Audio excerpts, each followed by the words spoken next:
Hey guys, what's going on? Welcome to another episode of Hockey on the Spot with Brandon Barenfeld. I'm Brandon Barenfeld. Thank you for joining me. This is episode 39 of Hockey on the Spot. Did not do an episode yesterday, was out and very busy yesterday. Not going to go into too much detail, but I'm back today with a new episode. So let's get started today for today's episode, and pretty much every single episode from now till the preseason will pretty much be updates of things that are going on around the NHL. And if there are not any updates to talk about, then there probably won't be an episode from now until the preseason begins. But today we got a bunch of episodes a bunch of updates from yesterday and today, starting with an update on the Carolina Hurricanes, as they have fired Executive Vice President and Assistant General Manager Jason Karmanos due to family matters. So big, kind of a decent sized loss in the front office for the Carolina Hurricanes, and Ron Francis, he will be taking over Karmanos' duties. And it's really been believed that he basically got fired because of an argument um, with his father, Peter Karmanos. So, not really too many thoughts on that. I'm not going to really talk too much about that, but that is the case. And like I said, Ron Francis will be taking over his duties. Um, Also, a couple more training camp invitees. David Steckel, who split last season between the Toronto Maple Leafs and the Anaheim Ducks, played very well for the Anaheim Ducks as a fourth-line center last year on a line with Kyle Palmieri and Emerson Edom, arguably their best line in that series against the Detroit Red Wings. He will attend the training camp of the Minnesota Wild. So good. So kind of a good pickup for them. Big forward, 6'6", and a guy who wins a lot of faceoffs. So this gives the Wild a bit of depth down the middle. So I really like this signing a lot. Veteran forward Dan Cleary. His decision of where he's going to go is going to come soon. And it looks as if the Detroit Red Wings will not be one of his options after all. So he is officially going to be leaving the Detroit Red Wings and will be going to one of two places, looking most likely like the Philadelphia Flyers or the Dallas Stars at this point. I think it's a good move for either one of those two, a veteran player who can play as either a top six forward or a bottom six forward, either on the second or third line. He's one of the few guys who can pose as a top six forward, even though he may not be a big time scorer. Just because of the way he plays the game, especially in the playoffs, he really brings his game up in the playoffs. So a guy who has a Stanley Cup ring. So I like that. I'm gonna like this signing wherever he goes. It's gonna be a good signing. It'll probably be on a 1-year basis, but hey, as long as it works. Also, a new captain has been announced in the National Hockey League today. John Tavares will officially become the 14th captain in New York Islanders franchise history, and it does not come as a surprise. We knew that when Mark Streit left, he was going to take over as captain. He really is a leader on this team, and he is their top performer without question. First overall pick from 2009. And he's definitely going to be a superstar in the National Hockey League. And year in and year out, this is a guy who just continues to get better. He had a subpar rookie season, but then after that, he really turned it on. His sophomore season as well as his junior season, the numbers kept going up. Last year, bit of a decline, but only because of the shortened season. He still had 28 goals, so you've turned that 48-game season into an 82-game season, and we're probably looking at potentially a 40-goal season, a 40-plus goal season for John Tavares. He's definitely going to be the type of guy who's going to put up those numbers. Also, in other news, the Calgary Flames have officially announced the retirement of goaltender Mika Kiprusoff. It looked at one point like he was going to change his mind about retiring, but that is not going to happen now. So he is officially retired, and a big loss for the Calgary Flames. He a very good goaltender for them. Um, so a big, sort of a decent sized loss for them. And last but not least, a re-signing today. The Ottawa Senators have re-signed Colin Greening to a 3-year contract extension worth about $7.95 million. So a good signing. One of the fastest players in the National Hockey League for sure. A guy with top 6 potential. We remember that a couple All-Star games ago, he finished just short of winning the fastest skater competition, beaten out by Carl Hagelin of the New York Rangers, with a one player who was faster than him. And Colin Greening, though, he may not be as fast as Carl Hagelin, but he's pretty darn close. Definitely one of the fastest players on the Ottawa Senators, and they really, really need a guy like him. So, um, good for them.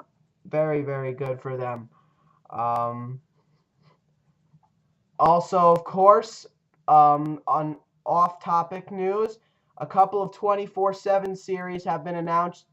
There will be another HBO 24/7 series for the Winter Classic between the Detroit Red Wings and the Toronto Maple Leafs. So that's going to be fun. But in addition, um, I believe NHL Network is going to be producing an 8-part 24/7 series regarding the Heritage Classic between the Vancouver Canucks and the Ottawa Senators. So that should be fun.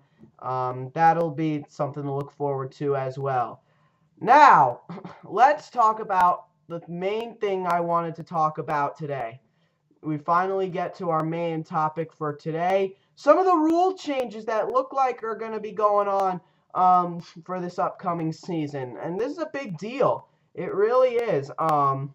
Starting with the goalie pads. The goalie pads are going to be a little bit thinner and just a tiny bit shorter as well. I think this is going to be great because it's going to allow for more offense, which the league has been looking for a very long time, wanting to get it back to the offensive form it was in the late 70s and the 80s. So, as well as part of the 90s as well. So, but I mean, the 80s, definitely the top offensive era for the National Hockey League. Want to get it back to that.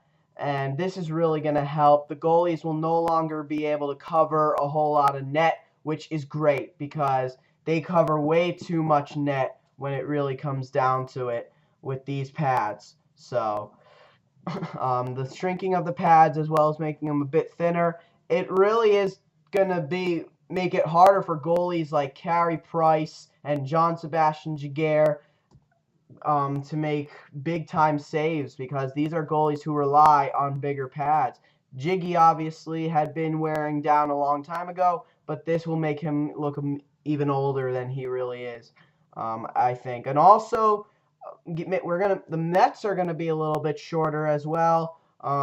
There won't be as much net. If you're gonna make the goalie pad shorter, also got to make the net shorter. But one thing that is going to be good about it, though, the shallower nets as well as the skinnier posts, they're going to allow for more wraparounds and much faster wraparounds. Personally, I love the wraparound goal. I think it's a very beautiful thing to see in the National Hockey League. So I really like this change a lot. I really do. The net looks as if it's also going to be a little bit taller, but that's going to be shorter overall. Or excuse me, no, the net is going to be completely shorter. So good move by the National Hockey League, in my opinion. One of the rule changes. That is a rule change that I do approve of. Here, however, is one that I do not approve of. Another rule change that is going to be tested for the preseason, and then the players will vote on whether to start it off in the regular season or not. And this is a potential rule change. Again, it is gonna be definitely tested in the preseason. I don't like this at all. A new hybrid icing rule, which has been used in college. This is gonna be created to try to limit injuries. And with this new rule, the defender and the chaser will race to the face-off dot. If the D-man is first, the play is blown dead. If the attacking player is ahead, the chase continues. And if the linesman judges the race to be even, the tie goes to the defenseman. If the play is blown dead but the puck doesn't actually reach the goal line, the face-off will take place at center ice. Honestly, I don't like this at all. I think it's going to slow down the game. There's going to be a lot more stoppages in play, and we don't need that. Hockey has the fewest stoppages in play of any sport, and that's a good thing. It makes for shorter television time, and it makes for a shorter game, overall, and it's not as excruciating to go through. It's just ridiculous that they even would think about making a rule like this. I understand the reason they want to limit injuries and also stop these checks to the head, which is another rule we'll talk about in a second. But let's face it, you're not going to limit the injuries. If anything, you never know. These could worsen the injuries. Open ice hits can prove to be a bit deadlier than hits to the boards. It's true. Based off what I've seen, it's the open ice hits that really cause most of the concussions. So I really think they're making a bad mistake here. Hopefully the players will vote against it when the preseason is over. And of course, if they do vote against it, normal icing will be back to normal. This is what they do in college, though. I don't mind college. I can understand it's a lower level, but not for the NHL. I don't like this at all. I think it's just going to make things a lot more complicated. It's going to make things a lot worse as well. So now, with that being said, to end this video, let's talk about some of the illegal checks to the head. A bit of a rule change to rule number 48 for illegal checks to the head. Has changed to a hit resulting in contact with an opponent's head where the head was the main point of contact and such contact to the head was avoidable. The new revision removes where the head is targeted from the language, as the rule focuses on hits that don't necessarily target a head but have been avoided. So basically, the bottom line, it doesn't matter if you're targeting the head or not. If you hit the head, there's a suspension, possible game misconduct. A game misconduct, possible suspension will be reviewed by the player safety. And so that'll definitely hopefully limit the head injuries and the concussions as well, because let's face it, these concussions aren't getting any better. The injuries are not going away, and so they got to do something, and hopefully this will help just a little bit. I don't think it will. I think they need something more, and something that isn't the hybrid icing rule, but I think they definitely need something else. It's going to show at this season. I can totally feel it. But it's going to be an interesting season. It really is, as far as the new rule changes. So we'll see what happens, folks. Yeah, training camp starts in 2 days. So that's going to be exciting. Preseason will begin on September 14th. And then the regular season will begin on October 1st. So we're really looking forward to that. When the preseason begins, most of my videos that I will be talking about will revolve around scores around the league, which I will really be able to show what I know and what I'm capable of with these videos. So, gonna be fun to watch. But like I said, between now and the start of the preseason, there's not going to be much to talk about. So we'll see what happens, folks. Alrighty, guys, that'll do it for episode 39 of Hockey on the Spot. Join me again tomorrow. This has been Hockey on the Spot with Brandon Barenfeld. I'm Brandon Barenfeld. See you guys tomorrow. Thank you, and have a great day.